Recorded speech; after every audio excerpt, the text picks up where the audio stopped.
To order. Need a resolution to approve the minutes of the last meeting. Ron and Bill.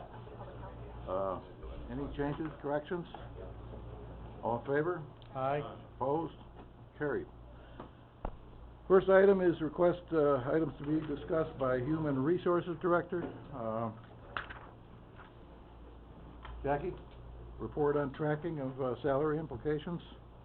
Yep, I just added the positions that came through for the month of August, so they're on there if anybody has any questions. I think they're still primarily vacant, so there's no implications yet until they're filled. Okay. Anyone have any questions on that?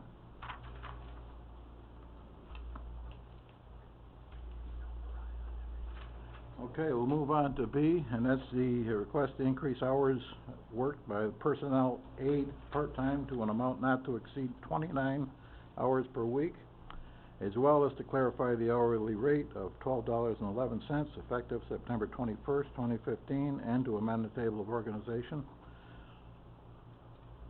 Someone like to move that? Okay. Matt and Bill, you want to tell us what you're looking for here? Good morning. We currently have a grade 3 personnel aide who is working 20 hours a week. In order to meet the needs of our test administration and our records processing, we're looking to increase those to 29 hours a week. There is money in the budget to do that because of vacancies periods in the various positions when we had the combined department. So we're asking to do that through the end of the year through this resolution. Okay, any questions? All in favor? Aye. Opposed? Carried. Okay, Trish, you can continue right on. Review of your budget. I'm here today a little out of order. We have already Civil Service and HR combined had a meeting with the budget team. We are going to be splitting our budgets, and we work together to do that. I'm presenting today the Civil Service proposed budget for 2016 because I'm out of town in October, and the chairman was nice enough, and the chairman of budget were nice enough to allow me to come in and speak to you today. We're not quite tied down with this. Joanne hasn't been here, and we haven't tied down all the numbers on salary, but we have our biggest pieces in place, so I will go forward with those if that's okay with all of you. I'd like to say that the single most important component of this budget request for 2016 is additional staffing on the clerical level. I recognize that this is a difficult budget year, and any request should come with very specific reasoning and understanding, so I'd like to take a minute and fill you in as to why we believe Civil Service needs this clerical staff. As you know, Civil Service at this time, although we separated with HR, where we work in concert with them, and we in Civil Service are under the process of a total and complete rebuild, foundation up. We are doing, we are working to on a myriad of backlogs for all program areas. We are working on current requests for responses to all departments, all towns. We are working on procedure and policy updates and the implementation of those policies. We're working on education for all of our agencies, and we're working on the modernization of our systems. To make that happen on a daily basis, we have transactions that go through our office for the 2,250 employees who are under the administration of our Civil Service Merit System. We cover the 31 departments, all the towns, all the school districts, the city of Glens Falls, the village of Lake George, the library, the college, and all the special districts. The processing of every pink slip 426 that you have seen go past your offices throughout, come through our office, are processed and require permanent retention. We have to have correct records. The accuracy of those records requires good clerical staff to handle them. We are in the process of rebuilding that staff, and additional clerical staff is essential to make that happen, and you asked why. We just asked for 29 hours versus 20 hours. There's an addition right there, and that will give us an opportunity to better implement an aggressive testing system. Our tests are on Saturdays, and we need to have time to be able to shuffle people around, get things done, get our work done, and hold the test.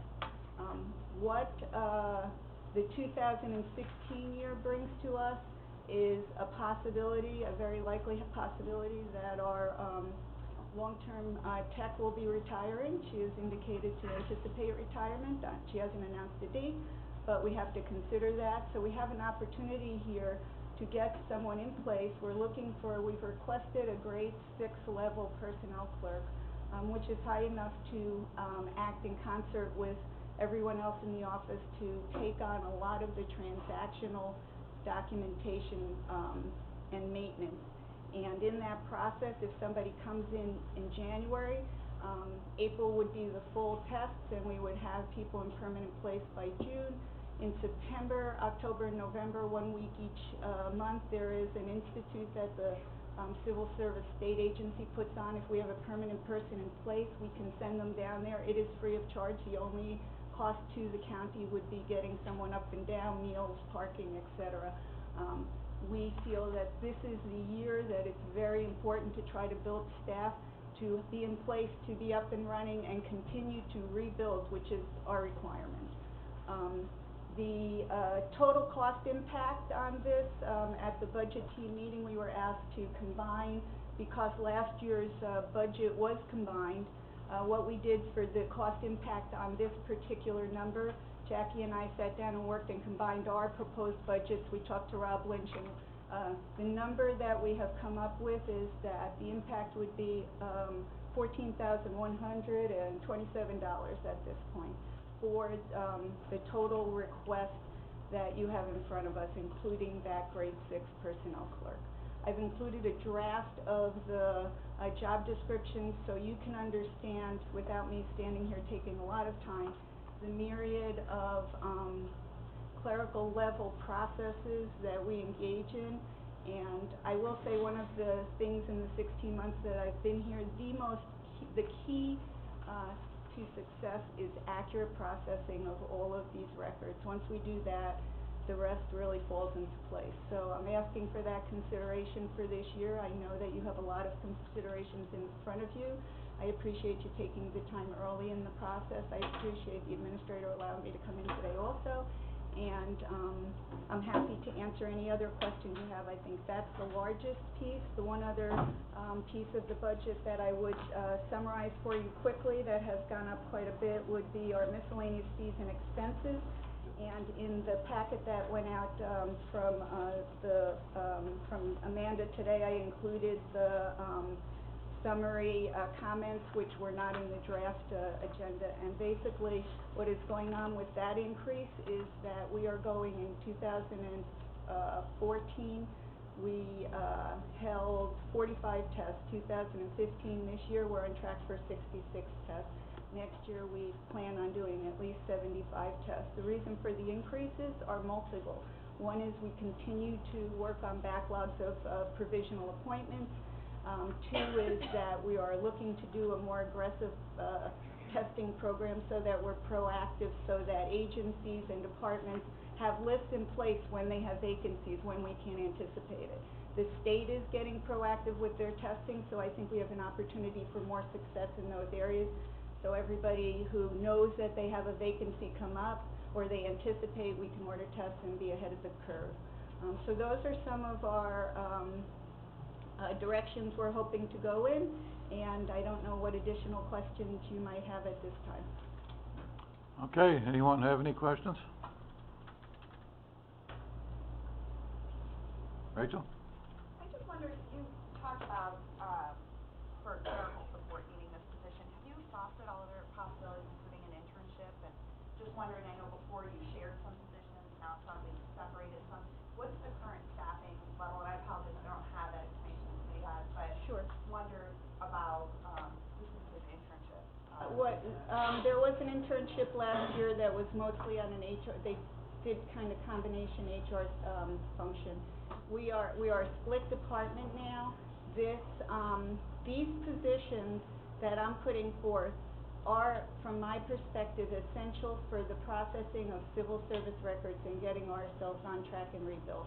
What we have talked about, and we talked about, at the, budget meeting, was that, HR, Jackie will be in next month, is not asking for additional, staff at this time. She will have one staff.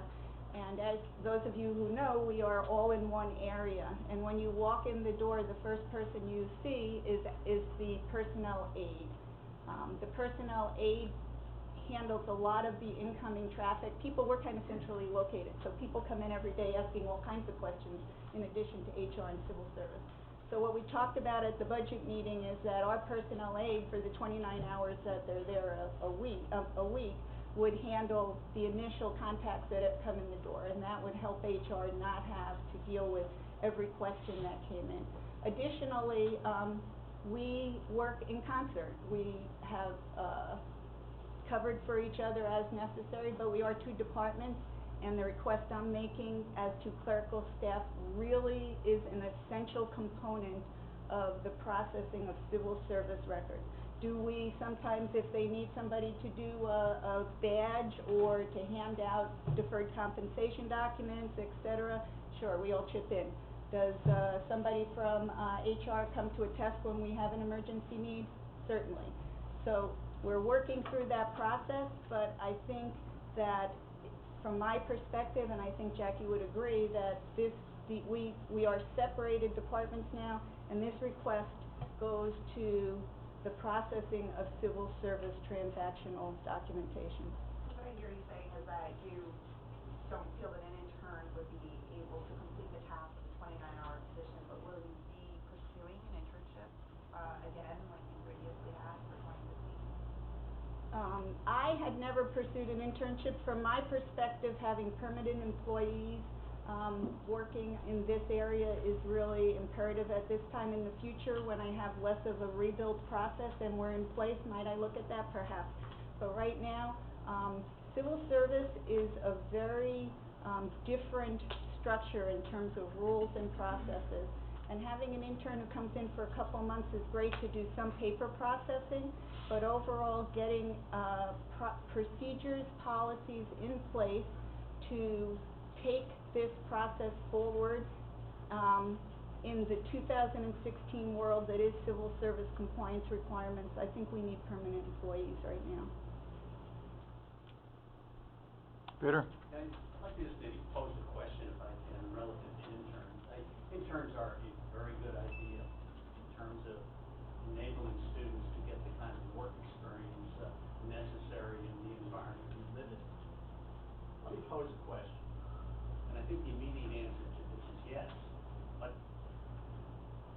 does it make sense not to pay interns, not to at least pay them the minimum wage? Again, I think the immediate answer is yes. I think the more appropriate answer would be yes. We ought to pay interns a minimum amount of money. Maybe not benefits, but essentially some reimbursement for the work involved. Okay. Anyone else have any comments, questions? I'd like to congratulate both Jackie and Trish on the job that they've done collaborating on the department so far. I'm sorry I won't be here to see it running smoothly next year. Having said that, someone like to move this? Matt and Bill? All in favor? Aye. Opposed? Carried. Thank you. Okay, moving on to criminal justice. Request to reclassify the position of probation officer number 2 to the position of probation officer trainee number 1. Grade 18, base salary of $39,004, effective September 21st, 2015. Thereby amending the table of organization and salary schedule accordingly, as well as to authorize the director of probation to fill the new probation officer trainee number 1 position due to creation. Bob, you want to? Yes, sir, Mr. Chairman. Good morning. This position is being, in essence, being reclassified. We have a probation officer who is retiring. This is the first of many. We're going to have 3 retirees next year. We have a department where people have been there for 30 or plus years, and the time is coming up. What I'd like to do, and what I've talked about in our committee, is we, through Trish, the personnel director, what we did is we gave the probation officer trainee test, which is a little bit different than the probation officer test. The reason for that was that for the probation officer trainee, you need a bachelor's degree simply, and for a probation officer, you need a bachelor's degree and 2 years experience. What I wanted to do was to expand the pool of individuals I could pick for. Because of the probation officer test, we were limited, in essence, to 30 people that have taken the test through the year, so I wanted the opportunities to have a wider range of individuals. And with that, bringing a trainee into my department, I can train them the way they need to be trained, and after 1 year of successful completion, the individual becomes a probation officer. So that's the good side for me. The good side for the county is for a year the position is $3,000 less than a probation officer position.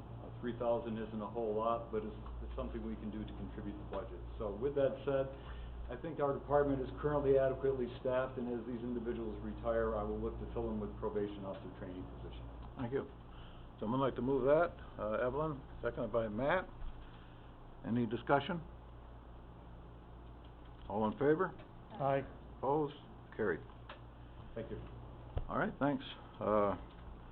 3A is a request to amend the resolution number 328 of 2015 and the table of organization and salary to correct the salary of the MDS coordinator position to include 2 years at the annual 2% salary increase retroactive to June 21st, 2015.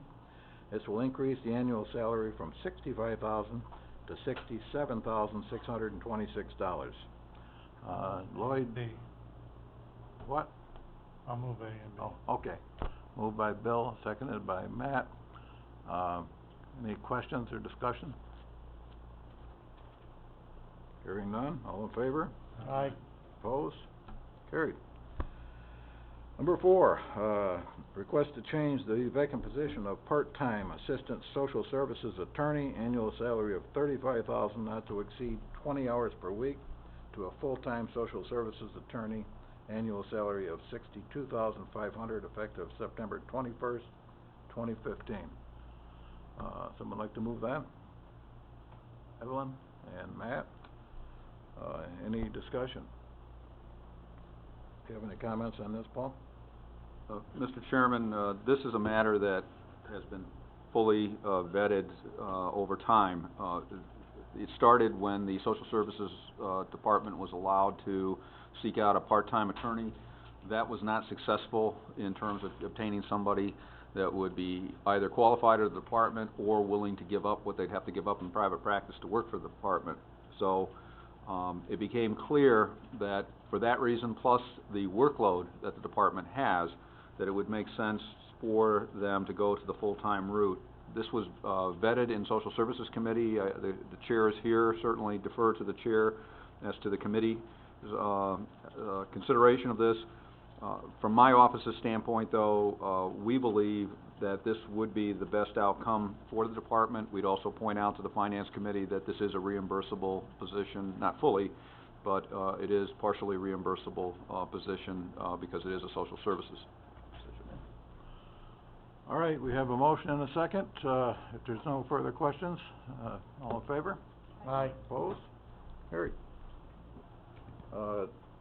Item B is a request to authorize Linda Morgan, social welfare examiner, to enroll in job-related courses at SUNY Adirondack. The courses are Sociology 101 and Psychology 101. Each 3 credits. Evelyn, and second by Matt. Any discussion? Hearing none, all in favor? Aye. Opposed? Carried. Okay, IT, I see Mike's here. The first item is a request to reclassify the position of analyst program, annual salary of $62,220.08. Boy, that's cutting it close. To senior computer systems analyst, programmer, annual salary same as mentioned previously, effective September 21st, 2015, and to amend the table of organizations. Mike, you want to tell us what's going on here? Sure.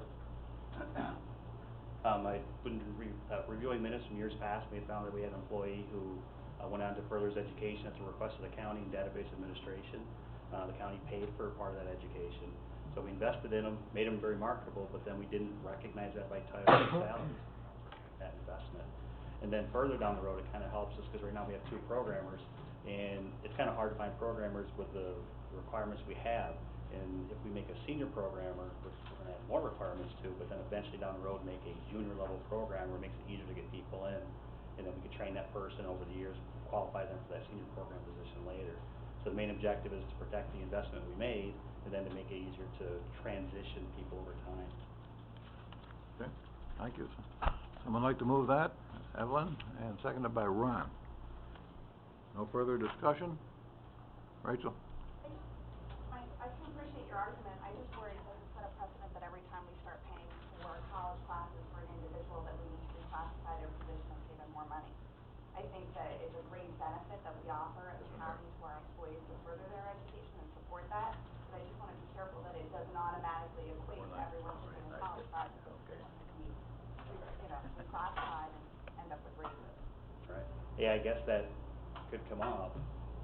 I guess we'd have to look at it case by case, then, and that does make it harder for everybody else, reviewing these in the future.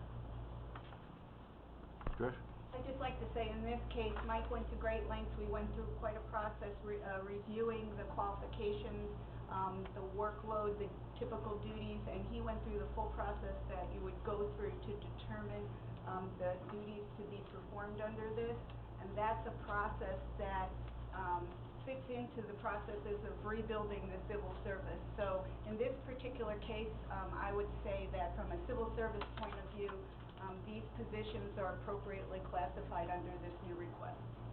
So it's not based just on getting the college classes paid for, there's other factors you took into consideration in reclassification. That's why I wanted to speak, because I think that may have driven how Mike started it, but we did go through an entire civil service process that is required to properly reclassify these positions. And the senior junior positions are typical types of setups that you would see in civil service in order to build opportunities for promotion, and we're trying to establish and reset up our class plan to provide an overall more generic opportunity process, and this was one of our first steps, and I think Mike did a great job, so I just wanted to clarify that it was fully vetted through our office. Okay. Do we have a motion on this? Yes, We do, okay. Amanda's doing her job. When I read the resolution, I said that the salary was the same as listed above, and it's not, it's $6,000 more. So, thanks for catching that. All right, we have a motion and a second. All in favor? Aye. Opposed? Carried. All right, request to compensate an employee who was underpaid for work performed in 2014. This request relates to a part-time position for with a salary was set at a resolution number 732 of 2013 according to 2013 salary rates. The part-time employee was hired in 2014 but was paid according to the 2013 rate. Total compensation now due is $78.67. This seems pretty straightforward. Matt, you moving it? I'll move it. Okay, and Matt Sokol, second? Good. Okay. Any discussion or questions? All in favor? Aye. Opposed? Carried. Okay, Paul, you have any items at all? Mr. Chairman, there is a discussion concerning the appointment of an auditor. So since this would be matters relating to a particular appointment of a particular person, I would recommend an executive session. Okay, Bill, seconded by Matt. All in favor? Aye. Opposed? Carried. There's the late Gene Merlino. How are you doing, Gene?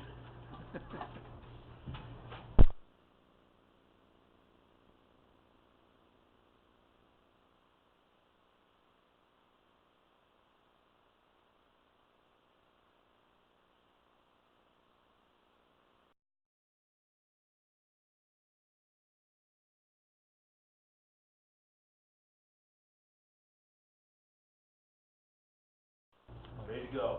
All right, there was no action taken in executive session. Motion to adjourn? Get his name out. Get my name out. Dennis and G. Who's here? Note that Dennis Dixon was here. Yeah, note to the file. No, I'm fighting the Republican committee.